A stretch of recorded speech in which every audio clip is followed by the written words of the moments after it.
one of the first things steps we always go through is an analysis step. And looking at the built environment and the natural environment, and I'm just going to point out a couple of things on each slide. The fill events, it turns out to me tremendously important. This is a man-made island. We don't know what they filled it with or from where necessarily. As we all know, after the fire, that we kind of got an expanded lakefront when they pushed the whole city to the east.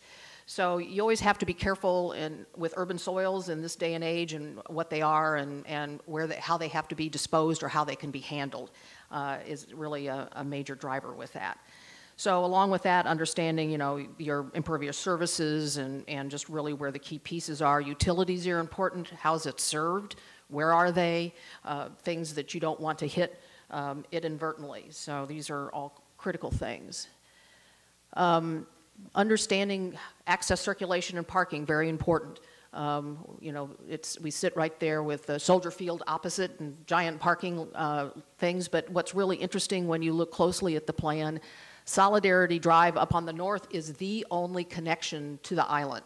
So it's a pinch point to get out to the Adler, and so you need to understand that and how it's used so that you can come up with better solutions for the future. So as we looked at influences, opportunities, and constraints, you could see up there where Soldier Field or the Solidarity Drive is, the big bottleneck symbol there. And what's really tremendous when you get out on the island, and particularly on the southern end and where the big arrow comes back to that picture back to the skyline is just unmatchable. It's very strong, it's very compelling, it just gives it place. And then of course there's views out, and I think that's what a lot of people comment on when they're out on the southern end of the island, really how quiet it is in a very urban setting. So you really get that contrast, and the opportunity to contemplate became very important. We also need to understand the importance of this from the standpoint of it's on a migratory flyway. It's important ecologically for the birds. So we just need to pull all of those influences together.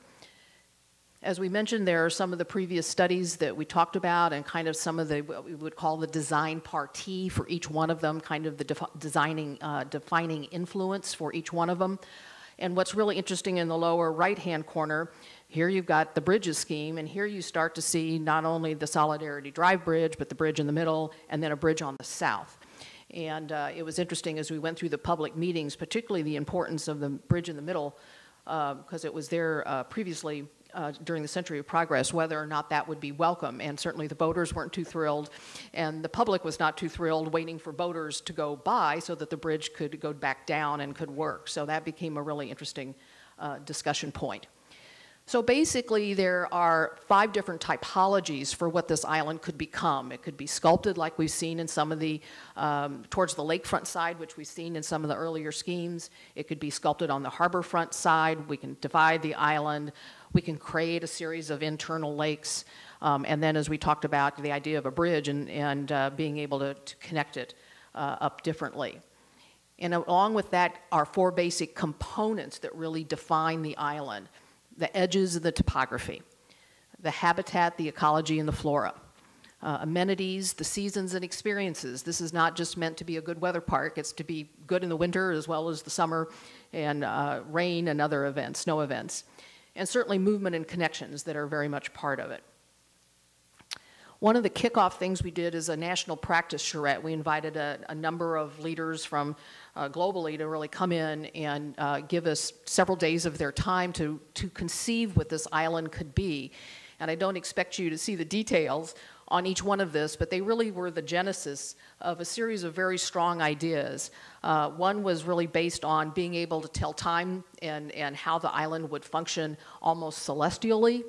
Another concept, and that's upper left, another concept that you see on the upper right would be a series of reefs that you might be able to interface with.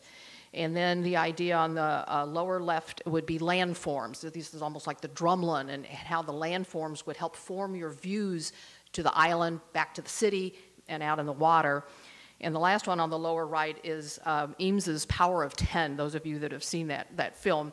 And the idea of being able to see the island as you're coming in on a plane into O'Hare, which so many of us as we fly in always look at the skyline. And this is what they evolved into. These were the 4 schemes. So you can see where reef is on the upper right with the big bulge out to the east. You can see the power of 10 in Chicago, so you know which city you're landing in.